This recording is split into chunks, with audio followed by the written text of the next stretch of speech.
Qual o fundo imobiliário de lajes corporativas mais seguro para se investir? É o HGRE, um dos maiores fundos de laje corporativa que nós temos no mercado, com mais de 17 ativos e uma gestora excepcional que é a CSHG. Ou JSRE, um fundo um pouco menor, com apenas 5 ativos, mas que possui um grande futuro pela frente. Hoje a gente vai fazer uma batalha desses dois fundos imobiliários para entender de fato qual vence quem e para saber qual o melhor para se investir, qual possui os melhores imóveis, os melhores indicadores e dentre outras informações.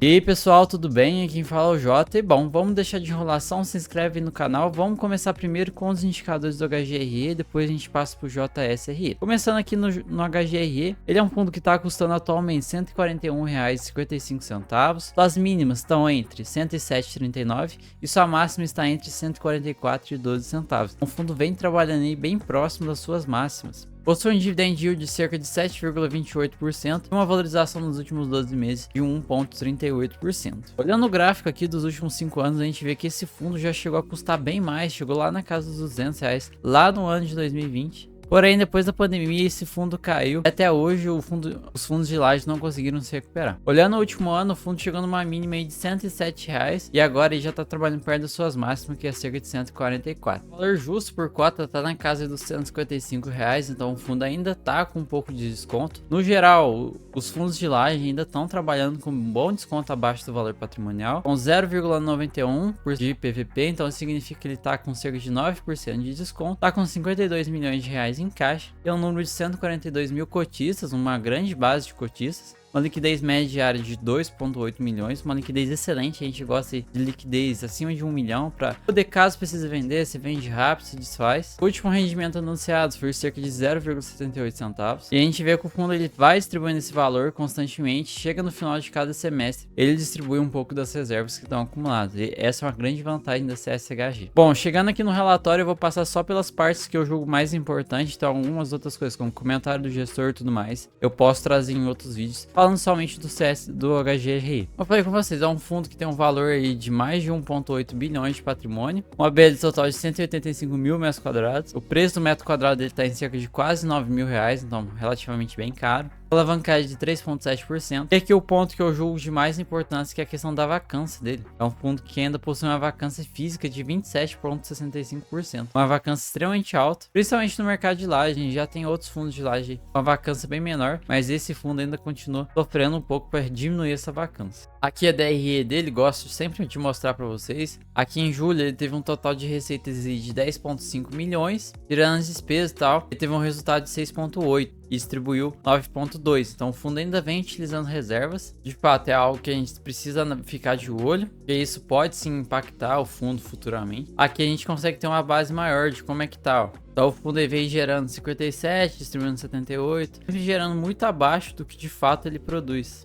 Então é algo para ficar analisando, né? Vão ter momentos, por exemplo, aqui em abril ele conseguiu realizar uma venda, então teve um ganho de capital e entrou aí de resultado para o fundo. Porém, ainda assim a gente tem que observar, né? Que hoje o fundo consegue gerar praticamente só 58 centavos por cota. Se não diminuir essa vacância ou algo do tipo, o fundo deve sofrer bastante para frente. Mas ainda assim é algo controlado, tem muita reserva, 1,40 de reserva ainda. Mas de fato é algo a ficar se observando. Rentabilidade do fundo, ele ganha com tranquilidade do CDI, do IFIX ele acaba batendo, mas ganha de todos os indicadores. Liquidez, é um fundo que possui uma boa liquidez, o número de cotistas vem aumentando mês após mês. Então, iniciou o ano aí com cerca de 138 mil cotistas e a gente já está terminando aí, já chegamos na metade, 145 mil. Então, o fundo vem aumentando a base de cotistas mês após mês, isso é muito bom. Aqui a gente tem um patrimônio do fundo, em cerca de 42 milhões em caixa, alguns outros valores em parcelas a receber de vendas de imóveis e questão de aquisição de CRI tem só 68. Então, o fundo com esse valor que ele tem a receber mais a parcela do caixa,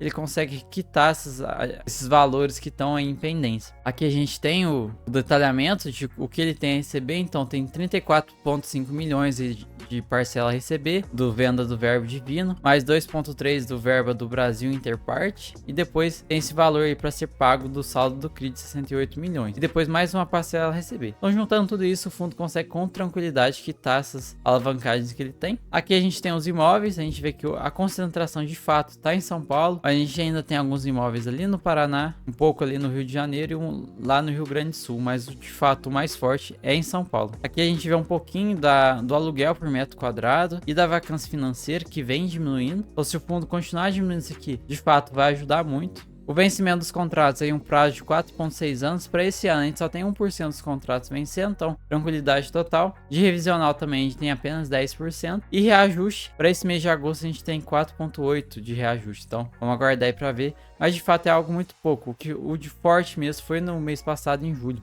Exposição por locatário, a maior exposição dele está no TOTS, cerca de 29%, então uma exposição relativamente alta. Os empreendimentos, a grande parte está em torre corporativa, com cerca de 70%. E a tipicidade dos contratos, a maioria atrelados aí ao IGPM. A alavancagem dele, como eu mostrei para vocês, está em 3,7. A tendência é diminuir, mas de fato, olha só o que a gente tem aqui. A gente vê com que o fundo consegue gerar os resultados, ele consegue pagar. Pro ano que vem ele precisa aumentar, mas aí se o fundo conseguir realizar uma emissão ou algo do tipo, e também com os valores que ele tem em caixa, ele consegue tranquilamente quitar esses valores que ele tem. E bom, chegamos aqui no JSRE. Um fundo que está custando atualmente R$ 77,50. Só a mínima está entre 61 e só a máxima entre 88. Um dividend yield de 7,35% e está com uma desvalorização nos últimos 12 meses de cerca de 4,38%. Olhando o gráfico dele de um ano, né, o fundo vinha trabalhando em 85, caiu lá para 61, deu uma recuperada, porém ainda assim não voltou ao patamar antigo. Olhando o gráfico mais antigo dele, a gente vê que era um fundo que lá em 2019 custava 123 e vem passando aí por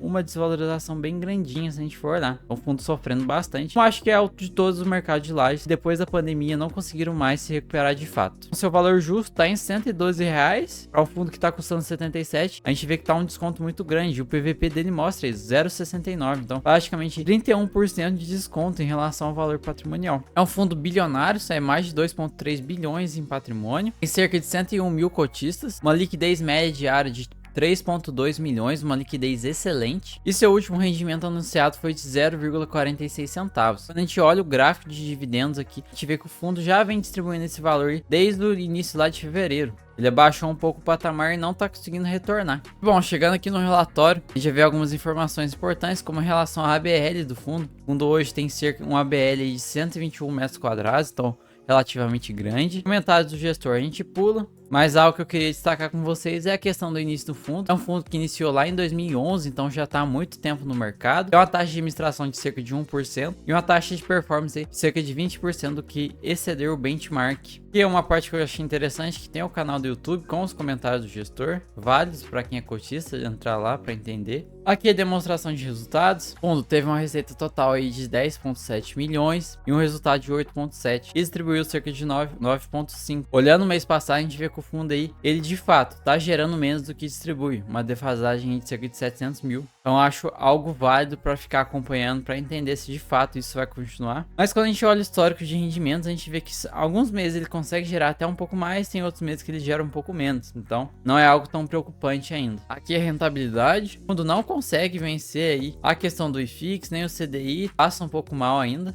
A liquidez dele vem aumentando lá de fevereiro, desde lá de fevereiro, isso é muito bom. A carteira, o fundo tem cerca de 5 imóveis na carteira, dando uma porcentagem total e um valor total de 2,4 bilhões no caso. Possui também uma carteira de fundos imobiliários, onde o principal imóvel que está presente é o HGPO. E aí todas essas carteiras de FI totalizam um valor de 72 milhões. E ainda possui alguns títulos públicos e algumas contas a receber, somando os dois dá um valor de 15 milhões. De fato, aqui a gente olha o patrimônio total. E o que eu destaco aqui é a questão da alavancagem. O fundo tem um valor de 150 milhões em alavancagem. Relativamente alto, mas isso foi de algum imóvel que ele acabou adquirindo aí para o fundo. Aqui tem alguns detalhamentos. Os contratos estão no reajuste, está focado principalmente no IPCA. O imóvel que tem a maior receita imobiliária é o edifício Tower Bridge. O vencimento e revisional dos contratos estão num prazo de 4,5 anos. Para esse ano não tem muitos revisionais. Reajustes, agora para o terceiro trimestre a gente tem cerca de 17% em reajuste. E aqui mostra o setor dos inquilinos. A gente tem um pouquinho de seguros, saúde, tecnologia, transportes aí, dividindo a liderança. Depois vem logo em seguida financeiro, energia e outros. Os maiores inquilinos, o principal, que representa praticamente 13% da BL,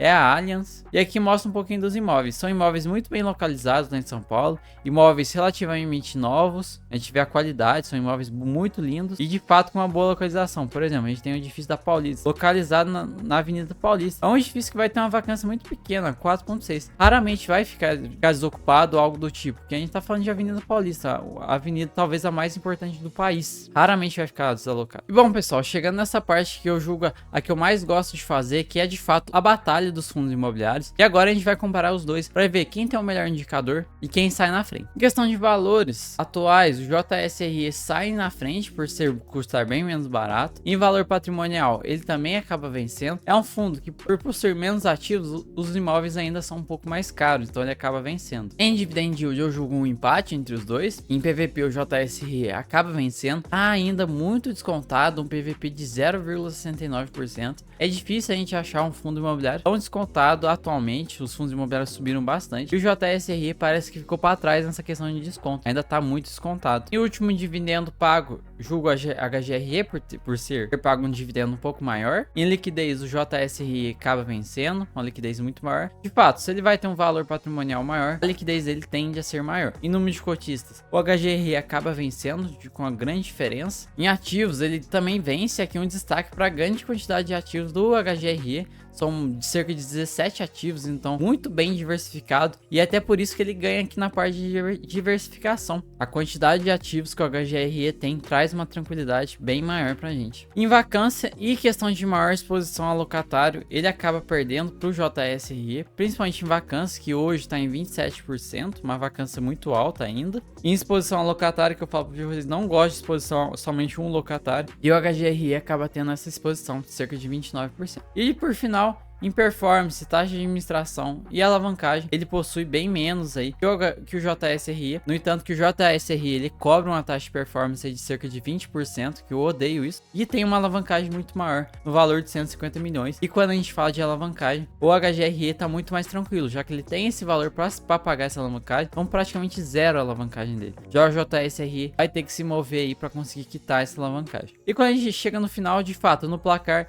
a gente considera um empate. São fundos bem parecidos na questão de indicadores, um detalhe ou outro aí que vai acabar tirando um ou outro como vencedor. E aí, pessoal, quando a gente chega na rentabilidade, a gente também vê que os dois acabam empatando. Desde lá do seu início, o JSRE vem vencendo o HGRE, tal, até tudo mais, mas agora, nessa época aí, em agosto de 2023, o HGRE tá quase encostando no JSRE em questão de rentabilidade. Então vamos ver aí, essa batalha tá bem intensa. A gente vê que o JSRE sempre saiu na frente no quesito rentabilidade, porém agora ele vem perdendo um pouco. Vamos ver aí se o HGRE consegue ultrapassar. De fato, muito interessante esses dois gráficos. Mas de modo geral, pessoal, essa batalha, como eu sempre preciso declarar um vencedor, eu vou declarar o HGRE como vencedor. Mas por que, Jota? O HGRE tem uma vacância muito maior, uma rentabilidade que agora que ele tá alcançando o JSRE. De fato, nesses quesitos o JSRE acaba vencendo, mas o que eu julgo muito importante quando a gente vai analisar um fundo imobiliário, principalmente são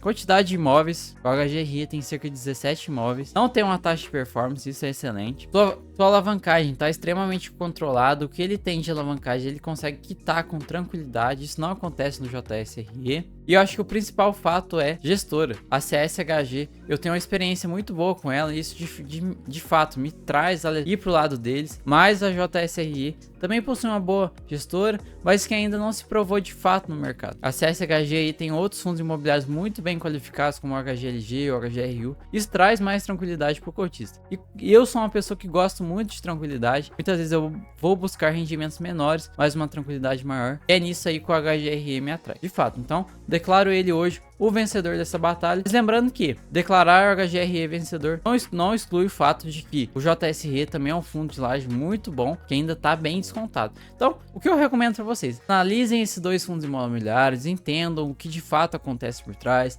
analisem todos os relatórios, vejam outros vídeos, outras opiniões, antes de você tomar qualquer decisão. Não é com base nesse vídeo que você vai comprar o fundo X ou o fundo Y. Esse vídeo aqui é apenas para a gente estudar juntos, a gente analisar os fundos juntos, para vocês aprenderem a analisar, aprenderem como eu faço e pra gente discutir, a gente entender de fato, pô, qual que é melhor, a gente ter essa discussão. Aqui a gente tá construindo uma comunidade de fundos imobiliários. Não é algo que o que eu falo aqui é totalmente verdade. Eu quero sempre ter um diálogo com vocês, e é isso que eu prezo, a gente crescer juntos. Então, pessoal, espero que vocês tenham gostado. Deixem nos comentários quais outros fundos imobiliários vocês querem ver aqui. Tamo junto, até a próxima e falou!